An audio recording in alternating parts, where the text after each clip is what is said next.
Hello दोस्तों, मैं हूं कल्पिता और आप सभी का स्वागत करती हूं हमारे कार्यक्रम में जिसका नाम है संजीवनी। दोस्तों, आज के एपिसोड में हम एक्ने प्रॉब्लम के बारे में चर्चा करने वाले हैं। इस पर हमसे चर्चा करने के लिए हमारे साथ हमारे स्टूडियो में मौजूद है डर्मेटोलॉजिस्ट डॉक्टर शेफाली त्रासी जी। तो चलिए उनका स्वागत करते हैं और एपिसोड की शुरुआत करते हैं। वेलकम डॉक्टर शेफाली, आपका हमारे संजीवनी के मंच पर बहुत बहुत स्वागत है। थैंक यू सो मच कि आपने मुझे आज बुलाया। जी मैम, आज के एपिसोड में हम बात करेंगे एक्ने के बारे में। सबसे पहले तो मैं आपसे ये पूछना चाहूंगी कि बहुत सारे लोगों को लगता है एक्ने और पिंपल ये दोनों अलग अलग चीजें हैं, तो एग्जैक्टली ये सेम है या अलग अलग है? एक्ने और पिंपल ये एक ही चीज है। आप अपने लैंग्वेज में उसको पिंपल बोलते हो, मैं मेरे लैंग्वेज में उसको एक्ने बोलती हूँ। अच्छा। तो मेडिकल टर्म एक्चुअली एक्ने है और नॉर्मल टर्म है पिंपल। एक्ने के अलग अलग ग्रेड्स होते हैं, तो वो ग्रेड के हिसाब से हमें उसको ग्रेड 1, 2, 3, 4 ऐसे उनको स्टेजेस देते हैं या ग्रेड देते हैं और उस हिसाब से आपका ट्रीटमेंट होता है। तो हमारे लिए एक्ने ग्रेड 1 या एक्ने ग्रेड 4 जब हम प्रिस्क्रिप्शन पे लिखते हैं तो इमीडिएटली पता चल जाता है कि मुझे किस तेजी से या किस तरह से वो पेशेंट को ठीक करना है। अच्छा। So that is the difference कि एक्ने और पिंपल में है, लेकिन पेशेंट को वो समझेगा नहीं और नॉर्मल लोग उसको हर एक चीज को पिंपल ही बोलते हैं। जी। अभी कितने बार तो ऐसा होता है कि कोई भी ऐसे लाल फोड़ी दिखती है तो उनको वो लगता है ये तो एक्ने ही है, लेकिन वो एक्ने नहीं रहता, वो एक एक्ने फॉर्म इरप्शन रहता है, माने छोटा सा बॉयल जो स्किन पे आया है, लेकिन हर टाइम वो एक्ने ही हो ऐसा हो नहीं सकता। जी, तो मैम हमें एक्ने की ही प्रॉब्लम हुई है, ये हम किस तरह से पता लगा सकते हैं? ऐसे कौन से सिम्टम्स हैं? एक्ने अगर होता है तो एक्ने 4 स्टेजेस से निकलता है। जी। जब वो आने वाला होता है तभी वो एक व्हाइटेड की तरह दिखता है, फिर वो थोड़ा सा फूट जाता है और वो ब्लैक हेड बनता है। फिर अगर उस टाइम पे आपने अच्छी तरह से वो एक्सफोलिएट नहीं किया स्किन को तो वो एक छोटा सा स्किन कलर का बॉयल जैसे आ जाता है जी। जो लेटर ऑन पस भरा हुआ भी दिखता है। उस हिसाब से अलग अलग एक्ने के टाइप्स रहते हैं। अभी आप बोलोगे कि अरे मुझे तो ऐसा पस भरा हुआ बॉयल आया है, बट आप तो बोल रहे हो ये एक्ने नहीं, ऐसी क्यों? तो ऐसा होता है कि कितने बारी हम लोग बाल तोड़ होता है ना लोगों को, जहाँ पे एक बाल के खींचने के वजह से वहां पे एक बॉयल आ जाता है, वो तो डायरेक्ट पस फिल बॉइल्ड आता है, तो उसको फिर फॉलिक्यूलाइटिस बोलते हैं या फरंकल बोलते हैं। अच्छा। तो वो डिफरेंस रहता है एक्ने में और एक फॉलिक्यूलाइटिस में। तो इसीलिए अगर किसी को भी खुद को डायग्नोज करना है कि हाँ मुझे ये एक्ने है, तो फिर ऐसे स्टेजेस होने चाहिए। That is number 1। जी। सेकंड, अगर मुझे उसको एक्ने बोलना है तो जनरली एक्ने आता है फेस पे, फिर एक्ने आ सकता है चेस्ट पे, जी, बैक पे, हैंड्स पे और बटक्स पे। तो जनरली हम लोग जो डॉक्टर्स पेशेंट्स को समझाते हैं तो हम बोलते हैं कि एक्ने हेयर बेयरिंग एरियाज में आते हैं। अच्छा। माने जहाँ पे बाल है वहां पे एक्ने हो सकता है। जी मैम, एक्ने होने के क्या कारण हो सकते हैं? कौन कौन सी वजहों से हमें एक्ने की प्रॉब्लम हो सकती है? अभी वजह तो बहुत सारे हैं एक्ने के, बट बेसिक अगर हम लोग देखें जी, तो जब एक लड़की को या लड़की को जब वो प्यूबर्टी में आ जाते हैं जी, तभी उनको एक्ने हो सकता है, क्योंकि हार्मोनल चेंजेस हो रहे हैं उनमें, बहुत सारे बॉडी चेंजेस हो रहे हैं। जी, फिर ऑयल ग्लैंड एक्टिविटी चेंज हो रही है, उस वजह से कई बार बच्चों में यानी टीनेजर्स में एक्ने होता है। जी, अभी वो हुआ टीनेज एक्ने। अभी सोशल मीडिया इन्फ्लुएंस तो बहुत बच्चे हो गए हैं, तो वो लोग खुद से ही बहुत सोशल मीडिया इन्फ्लुएंसर्स से इन्फ्लुएंस होके काफी सारे प्रोडक्ट्स यूज करते हैं। जी, तो जो वो गलत प्रोडक्ट्स अगर कभी कोई हो गए तो उस वजह से भी एक्ने आ सकता है। तो वो हुआ वो रेंज का एक्ने। अभी पहले के जमाने में ऐसे होता था कि टीनेज में एक्ने हो गया, उसके बाद एक 20-25 तक निकल जाता था। जी, बट अभी we live in a very fast life, तो उस वजह से जो हमारे प्रोफेशन, जो स्टडीज, जो प्रोफेशन, का स्ट्रेस रहता है, उस वजह से भी हार्मोनल चेंजेस होके हमें एक्ने आ सकता है। जी। तो अगर देखने जाए तो बेसिकली एक्ने हार्मोन्स के वजह से होता है। अगर हार्मोन्स में फ्लक्चुएशंस हो, अगर हार्मोन्स में चेंजेस हो जी। तो एक्ने हमें हो सकता है। फिर अगर कोई गलत सलत चीजें लगाए जी। उस वजह से हो सकता है। जैसे मैंने बोला makeup is a big industry nowadays. जी। सभी को मेकअप लगाना है। 15 साल की लड़की से लेके 50 साल 80 साल के बूढ़ी तक को भी मेकअप लगाना है, क्योंकि जी। उससे उसका कॉन्फिडेंस इंक्रीज होता है। जी। तो गलत बात तो है नहीं, बट थोड़ी अच्छे क्वालिटी के यूज करने चाहिए, जो अपने स्किन को सूट हो, ऐसे मेकअप यूज करना चाहिए। जी। वो हुआ हार्मोन्स। अभी कभी कभी पेशेंट्स को एपिलेप्सी के माने फिट्स की बीमारी रहती है, जी। या कोई दवाई उनको लेनी पड़ती है किसी भी मेडिकल कंडीशंस के लिए, उस वजह से भी एक्ने हो सकता है। So hormones, stress, because of some medicine, माने कोई दवाई के वजह से, जी। एंड लास्टली कॉस्मेटिक्स, ये चीजें हैं जिससे एक्ने आपको हो सकता है। जी मैम, अभी जो आपने वजह बताई, ये इन वजहों से होने वाला एक्ने जो है वो सेम ही तरह का दिखता है या उसमें भी कुछ डिफरेंस होता है? कई बार वो सेम ही दिखता है जी। लेकिन कभी ऐसे हो सकता है कि अर्ली एज में पेशेंट ने ख्याल नहीं किया, ठीक जी। है हो जाएगा, निकल जाएगा, देखा जाएगा, या फिर उसको वो ऐसे फोड़ते गए। तोड़ पॉप अप करने की कोशिश की, तो उस वजह से सिविरिटी बढ़ सकती है।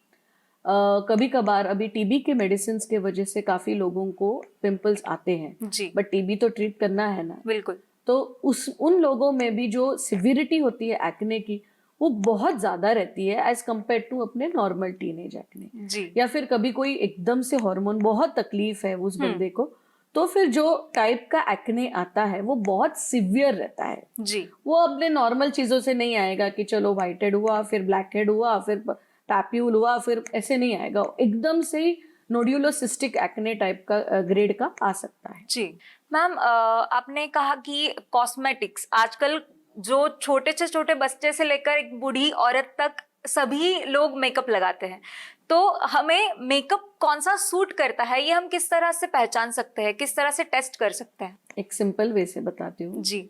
जैसे हम पता नहीं कर सकते कि यही पार्टनर, लाइफ पार्टनर मेरे लिए अच्छा है कि नहीं, जी। उसी तरह there is no way you can make out कि ये कॉस्मेटिक मुझे सूट होगा कि नहीं। जी। अभी लाइफ पार्टनर का तो कुछ नहीं कर सकते, बट कॉस्मेटिक्स का कैसा रहता है, तुम पहले तो अपने स्किन टाइप को जान लो। जी। पहले समझ लो कि मेरा स्किन टाइप नॉर्मल है, ऑयली है कि ड्राई है। जी। अगर नॉर्मल है तो फिर मुझे क्या कॉस्मेटिक लेना है, अगर ड्राई है तो मुझे क्या करके फिर उसके ऊपर कॉस्मेटिक लगाना है, जी। और अगर नॉर्मल है तो फिर ये दोनों के बीच में मुझे कैसे काम करना है। जी। ओके, तो पहले तो अपने स्किन टाइप को समझ लो। सेकेंडली, मैं जब मेरे पेशेंट्स मुझे बोलते हैं नहीं डॉक्टर मुझे तो कॉस्मेटिक लगाना है, तो जनरली मैं उनको क्या बोलती हूँ कि पहले सिंपल चीजों से शुरू करो। जी। माने एकदम ही सारे स्टेप्स करने की जरूरत नहीं होती है, प्राइमर लगा, फाउंडेशन लगा, कॉम्पैक्ट पाउडर लगा, फिर ये लगा, फिर वो लगा, नहीं। सिंपल चीजें शुरू करो। मैं उनको एक टिंट वाला अभी छोटी बच्ची आई है मेरे पास 15 साल की, जी। उसको फाउंडेशन की तो जरूरत नहीं रहती है, बिल्कुल। बट चाहिए उसको, तो मैं क्या कर देती हूँ, उसको एक टिंट वाला सनस्क्रीन दे दूंगी। तो टिंट माने वो फाउंडेशन का लुक भी आ जाता है। जी। फिर उसके ऊपर मैं उसको कोई ब्लश या कुछ कॉन्टूर क्रीम या ये कुछ लगाने दे देती हूँ, तो वो रहा नॉर्मल एक छोटी बच्ची का। जी। अगर मेरे पास कोई 20 साल की कोई काम करने वाली लड़की आती है और मुझे बोलती है डॉक्टर मुझे तो मेरे प्रोफेशन के लिए लगाना ही पड़ेगा, बिल्कुल।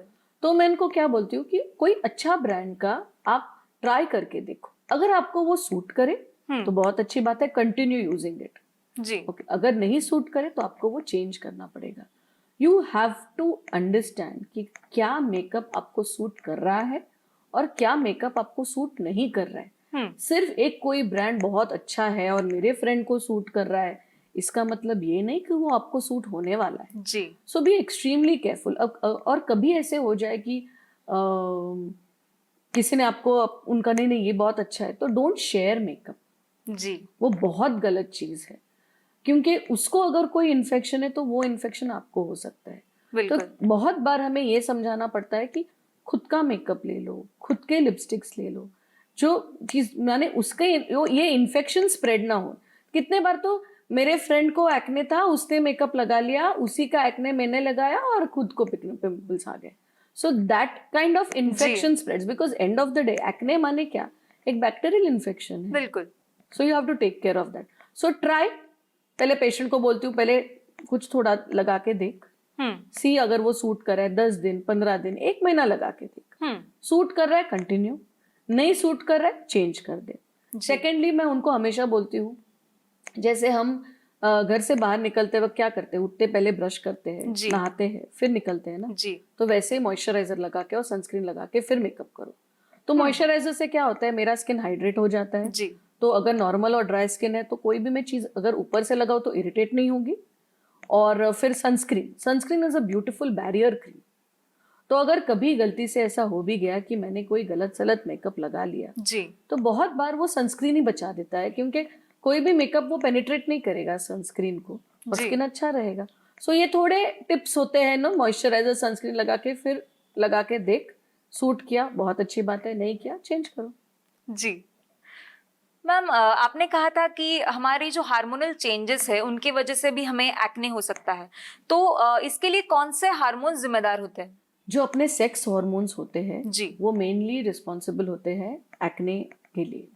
अभी इसीलिए तो मैंने बोला ना, एक्ने बचपन में कभी नहीं आएगा, बट जब तुम मेनार्क के हो जाओगे या जब तुम प्यूबर्टी को टच करोगे जी। तभी आपको पिंपल्स आ सकते हैं। तो sex hormones are the hormones that can lead to pimples. But sex hormones को सपोर्ट करने के लिए थोड़े थायराइड हार्मोन्स रहते हैं, फिर थोड़े अपने जो इंसुलिन का हार्मोन रहता है वो भी रहता है जी। सो वो सपोर्ट सिस्टम है। बट अगर कोई किसी ने मुझे पूछा अभी हार्मोन्स आ रहे हैं तो कौन सा हार्मोन बोलूं, तो सेक्स हार्मोन्स आई और hormones that can cause acne. जी। अगर उसको इरिटेट हो गया तो समझो एक्ने आ गया। जी मैम, फिर ऐसा कोई स्किन केयर रूटीन या फिर ऐसा कोई तरीका है कि इस एक्ने को हम प्रिवेंट कर सके? ऑफ कोर्स प्रिवेंट कर सकते। इनफैक्ट एक्ने को प्रिवेंट करने के लिए काफी सारी चीजें हैं, काफी सारे स्किन रूटीन्स हम पेशेंट को बोलते रहते हैं। एवरी डे पेशेंट को बोलते हैं कि एक अच्छा फेस वॉश, एक अच्छा मॉइस्चराइजर और एक अच्छा सनस्क्रीन। तो हम लोग पहले बोलते हैं क्लेंजिंग, फिर मॉइस्चराइजिंग एंड सनस्क्रीन, और अगर ऑयली फेस हो तो हम टोनिंग बोलते हैं। So cleanser, moisturiser, sunscreen and lastly toner, ये 4 चीजें हैं जो बहुत इंपॉर्टेंट है कोई भी स्किन के लिए। जी। ठीक है। सो अगर ये अच्छी तरह से, माने नॉर्मल अगर स्किन है तो मैं oil in water type of moisturiser use करूंगी। अगर बहुत ऑयली फेस है तो मैं एक ऑयल इन वाटर मॉइस्चराइजर तो यूज कर ही लूंगी जी। लेकिन साथ में एक अच्छा सैलिसिलिक या बेंजोइल पेरोक्साइड या ग्लाइकोलिक का फेस वॉश यूज करूंगी, जिससे मैं वो एक्सेस ऑयल को रिमूव कर सकूं। जी। फिर सनस्क्रीन उसी हिसाब से, अगर बहुत ऑयली फेस है तो मैं जेल बेस्ड सनस्क्रीन यूज करूंगी, अगर ड्राई या नॉर्मल टू ड्राई स्किन है तो क्रीम या मैट या टिंटेड सनस्क्रीन यूज कर लूंगी। जी। सो ये जो स्किन केयर है अगर वो अच्छी तरह से यूज करे तो मेकअप आपको कभी तकलीफ नहीं देगा और एक्ने भी प्रिवेंट कर सकता है। That is number 1। सेकेंडली, जब आप रात को घर आते हो, वापस एक अच्छा क्लेंजिंग, वापस एक मॉइस्चराइजिंग या फिर नाइट क्रीम, ये कंपलसरी है। अगर आप ये चीजें 15 साल की उम्र से चालू रखते हो तो आई कैन वाउच कि at the age of 30 acne ये आपका बड़ा प्रॉब्लम नहीं रहेगा। बट हाँ, कभी हार्मोन के फ्लक्चुएशन के वजह से आप अच्छे तरह से ये भी प्रोडक्ट्स यूज कर रहे हो, बट अगर आपके हार्मोन्स ने आपका साथ नहीं दिया तो एक्ने आ सकता है। डॉक्टर शेफाली, मैं आपसे पूछना चाहूंगी कि जब एक्ने प्रॉब्लम्स को लेकर आपके पास कोई पेशेंट आता है तो आप उसे किस तरह की ट्रीटमेंट सजेस्ट करती हैं? अच्छा, जब एक्ने का कोई पेशेंट आता है तो पहले हम उसको अच्छी तरह से एग्जामिन करते हैं कि उसको एक्चुअली है क्या। जी। पहले तो देखते हैं कि उसको एक्ने ही है या जैसे मैंने आपको बोला उसको एक्नीफॉर्म इरप्शंस या फॉलिक्यूलाइटिस। जी। फिर हम देखते हैं कि उसका स्किन टाइप क्या है, कि उसको ऑयली स्किन पे एक्ने आ रहा है, नॉर्मल स्किन पे एक्ने आ रहा है। फिर लास्टली हम उसके सारे साइट्स को चेक करते हैं माने सिर्फ फेस पे आ रहा है कि फेस चेस्ट बैक को आ रहा है, मीन्स कि सिर्फ बैक पे आ रहा है। कितने जी। बार तो एक्ने सिर्फ पीठ पे चेस्ट पे आता है, फेस पे कभी नहीं आता है। जी। सो वो एक पहले तो चेक करके देखते हैं। हम्म। उसके बाद उनको हिस्ट्री पूछी जाती है। अगर लड़की हो तो उसको पूछा जाता है वेदर उसके साइकिल्स, जो मंथली साइकिल्स है, वो बराबर आ रहे हैं क्या। जी। अगर मुझे कोई पेशेंट बोलता है कि नहीं डॉक्टर मुझे कभी आता है कभी नहीं आता है, तो अगर ऐसा कोई हिस्ट्री देता है तो फिर हम लोग थोड़ा हार्मोनल इवैल्यूएशन करते हैं वो पेशेंट के लिए। जी। अगर मुझे पेशेंट बोले कि नहीं डॉक्टर सब ठीक है, या फिर कोई मेल पेशेंट हो, तो उनमें हम लोग बेसिक ट्रीटमेंट शुरू करते हैं। अगर ग्रेड 1 एक्ने जहाँ पे सिर्फ ब्लैक हेड है, वाइट हेड है, जी। अगर वैसा वाला एक्ने है तो मैं उसको एक अच्छा क्लेंजर दूंगी, सैलिसिलिक एसिड, ग्लाइकोलिक या मैंडेलिक एसिड वाला। जी। फिर मैं उसको एक लाइट बेस्ड जेल मॉइस्चराइजर दे दूंगी या क्रीम मॉइस्चराइजर दे दूंगी। एंड लास्टली मैं उसको एक रेटिनॉल करके क्रीम्स रहते हैं, जैसे ट्रेटिनोइन या एडाफिरिन, ऐसे बेंजोइल पेरोक्साइड, ऐसे उसको क्रीम दे दूंगी रात को लगाने के लिए। इससे उसके बेसिक जो ग्रेड 1 एक्ने होते हैं वो ठीक हो जाते हैं। जी। अगर कोई पेशेंट आता है कि ग्रेड 2 के, जैसे पस भरे हुए पिंपल्स होते हैं, पस का आना माने इन्फेक्शन है। अच्छा। तो ऐसे पेशेंट में मुझे एंटीबायोटिक लगता है। अभी एक्ने होता है प्रोपियोनी बैक्टीरियम एक्निस के वजह से।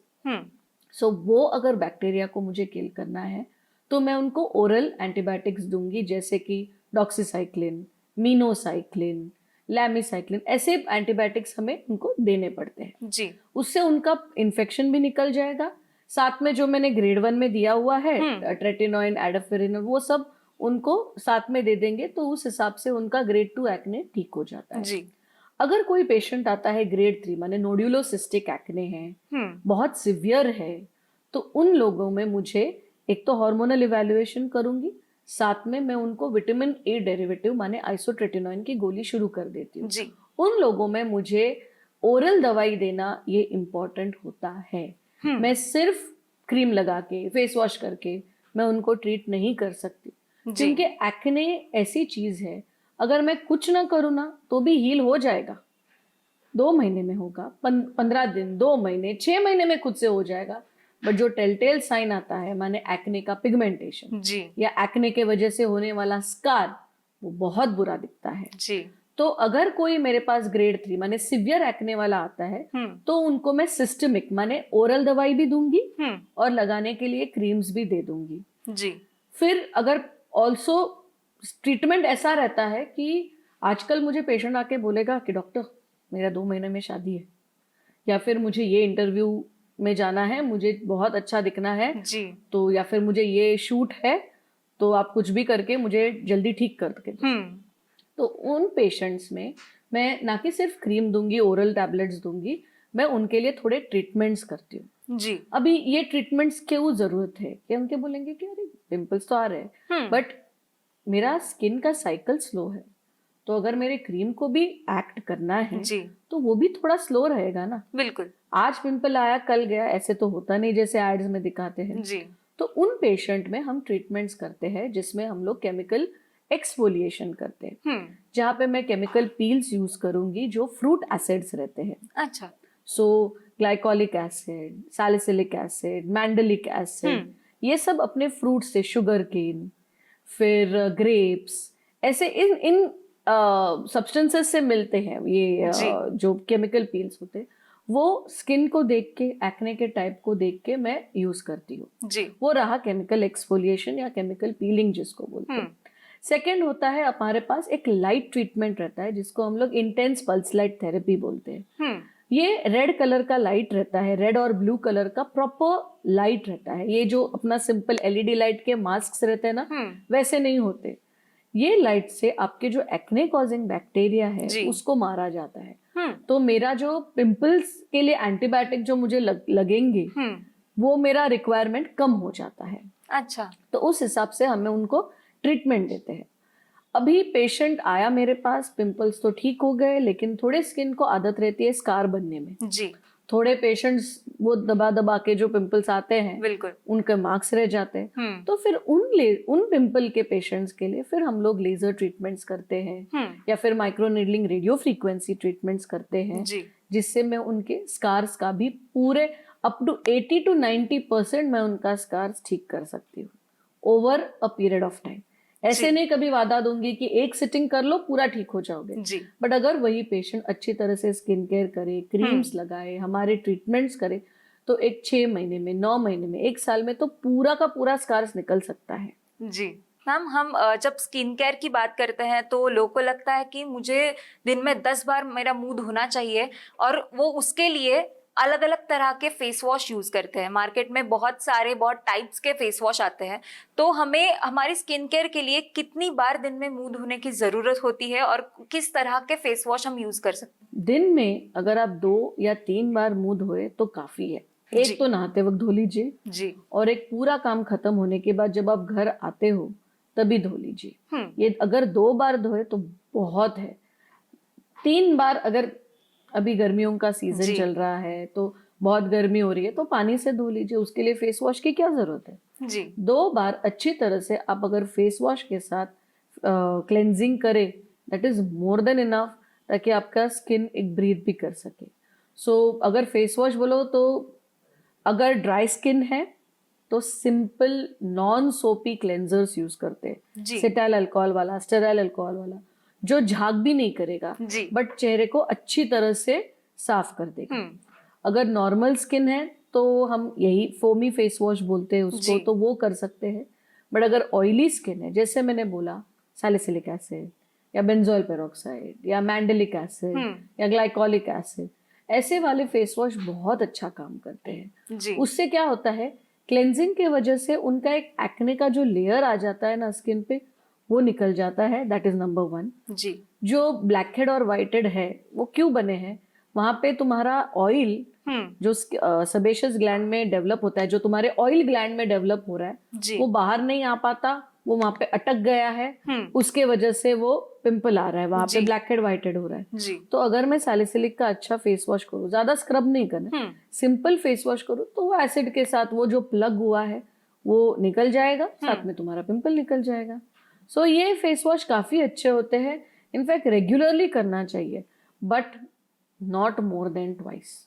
उससे अगर ज्यादा करोगे तो तुम सिर्फ स्किन को ड्राई करोगे, इरिटेट करोगे, रेडनेस दोगे। So twice is more than enough. जी बिल्कुल। मैम, फेस वॉश की तरह ही आजकल बहुत सारे अलग अलग प्रकार के सीरम्स मिलते हैं, तो लोग विटामिन सी हो या फिर इस तरह के बहुत सारे सीरम्स यूज करते हैं, तो इन सीरम्स का यूज करना कितना सही है? सीरम्स माने क्या? They are concentrated solutions of the same ingredients जो आप क्रीम्स में यूज कर रहे हो। अच्छा। ओके। या फिर कभी कभार विटामिन सी क्रीम में इतना स्टेबल नहीं रहता है, अगर सीरम फॉर्म में डाल दो तो वो स्टेबलाइज हो जाता है, इसलिए उसको सीरम में डाल देते हैं। कितनी बार ऐसे देखा, ये ना, ये सारी चीजें अलग अलग फॉर्मुलेशंस है। जी। ओके। पहले क्रीम आए, फिर देखा गया कि ऑयली स्किन के लिए अरे क्रीम तो अच्छा नहीं है क्योंकि और ऑयली कर रहा है, तो फिर जेल आया। अभी जेल आया, वापस कॉन्सेंट्रेटेड एकदम डाल नहीं सक रहे पेशेंट को, इतना जल्दी जल्दी रिजल्ट नहीं आ रहा है, तो सीरम आया। अभी सीरम के बाद मिस्ट आ रहा है, जहाँ पे तुम सिर्फ मुंह के सामने स्प्रे कर दो और आपको मॉइस्चराइजिंग हो जाएगा। सो ये अलग अलग फॉर्मुलेशंस है। बट हाँ, एक बात बोल सकती हूँ, फास्ट लाइफ में मुझे फास्ट रिजल्ट चाहिए, बेटर रिजल्ट चाहिए, बेटर पेनिट्रेशन चाहिए कोई भी चीज का। अगर मैं कोई क्रीम लगा रही हूँ तो वो इंग्रेडिएंट अच्छी तरह से मेरे स्किन में पेनिट्रेट होके वो राइट लेवल पे काम करना चाहिए जी। तो सीरम्स वो चीज करते हैं। वो कॉन्सेंट्रेटेड इंग्रेडिएंट्स होने के वजह से, और उनका जो साइज रहता है, माने जो मॉलिक्यूल्स के साइज रहते हैं वो बहुत छोटे रहते हैं, जो मेरे स्किन के थ्रू एंड थ्रू जा सकता है, और जो लेवल पे उन्होंने काम करना है वो लेवल पे काम करता है। इस वजह से काफी सारे जो हम लोग साइड इफेक्ट्स देखते हैं, इरिटेशन या ड्राइनेस या रेडनेस, हम सीरम्स के साथ नहीं देखते। इसीलिए आजकल वो बहुत हाइप हो रहा है उसका।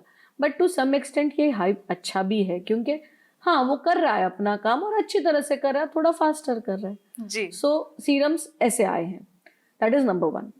अभी कौन से सीरम्स यूज करने चाहिए वो आपके स्किन टाइप के ऊपर रहता है। जी। हर एक जन को विटामिन सी का सीरम सूट होगा ही, ऐसी बात नहीं है। कोविड में मैंने देखा इतना इंस्टाग्राम, इतना फेसबुक, इतना सोशल मीडिया भरा पड़ा था, विटामिन सी सीरम लगा, हाइलुरोनिक सीरम लगा, जी। नियासिनामाइड का सीरम लगा। पेशेंट ने फोन किया हमें कि डॉक्टर आप मुझे वो क्यों नहीं दे रहे हो, आप मुझे मेरे पिंपल्स के लिए नियासिनामाइड सीरम क्यों नहीं दे रहे हो। तो मैंने उसको बोला आपके 5 साल पहले का प्रिस्क्रिप्शन निकाल के देखो, ये जो क्रीम है लिखा हुआ उसका इंग्रेडिएंट आप खुद गूगल करो और देखो। नियासिनामाइड और ये हम बहुत टाइम से यूज करें, लेकिन अभी सीरम के फॉर्म में आए तो अच्छी तरह ज्यादा फास्टर रिजल्ट आता है, तो आपको वो जल्दी दिखने लगा है। So that way serums are good, लेकिन which serums will be good for you ये आपको देख के ही, मीन्स ट्राई करके ही आप बता सकते हो कि ये मेरे सूट करेगा कि नहीं करेगा। या फिर अपने डर्मेटोलॉजिस्ट के पास जाइए, तो वो आपको अच्छी तरह से चेक करके आपको बता सकेंगे। जी मैम, आपने बहुत ही अच्छी जानकारी दी। मैं चाहूंगी कि जाते जाते आप हमारे दर्शकों को कुछ टिप्स दे जिनसे वो एक्ने जैसी प्रॉब्लम से बच सके। फर्स्टली मैं सबको बोलना चाहूंगी कि एक्ने एक बहुत सिंपल स्किन प्रॉब्लम है, उसको कॉम्प्लिकेट मत कीजिए। जैसे मैंने मेरे इंटरव्यू में बोला कि पहले तो आप अच्छा क्लेंजर, मॉइस्चराइजर, सनस्क्रीन अपने लिए चूज कर लीजिए, या फिर कोई डॉक्टर को बोलिए आपके लिए चूज करके देने के लिए। सेकेंडली, अगर मेकअप लगाते हो तो देखिए कि वो आपके स्किन को सूट करता है, और जब आप वो घर आते हो सोने से पहले वो मेकअप को तो निकाल ही दीजिए एक अच्छा मेकअप रिमूवर के साथ। कोई भी मिसेलर जेल, वाटर या कुछ भी यूज कीजिए, लेकिन अच्छी तरह से वो मेकअप को निकाल दीजिए। थर्ड पॉइंट, मेरे यंगस्टर फ्रेंड्स के लिए उनको बोलना चाहूंगी, प्लीज इन्फ्लुएंस होके ये ऑयल्स और अननेसेसरी चीजें अपने फेस पे मत लगाइए। एंड लास्टली, अगर कभी आपको लगे कि नहीं पिंपल्स बढ़ रहा है, ये नहीं ठीक हो रहा है, कहीं से तो आपको आपके मन में कुछ तो आता होगा कि नहीं ये ठीक नहीं जा रहा है कोई चीज, तो प्लीज विजिट करिए अपने डर्मेटोलॉजिस्ट को, और वो उनसे एक अच्छी सलाह लीजिए। जी, thank you so much ma'am, आप यहाँ पर आई, आपने अपना कीमती समय निकाला, इसलिए आपका बहुत बहुत शुक्रिया। Thank you. तो दोस्तों, अब अपनी होस्ट और दोस्त कल्पिता को इजाजत दीजिए। फिर मुलाकात होगी संजीवनी के अगले एपिसोड में। तब तक अपना ख्याल रखिए।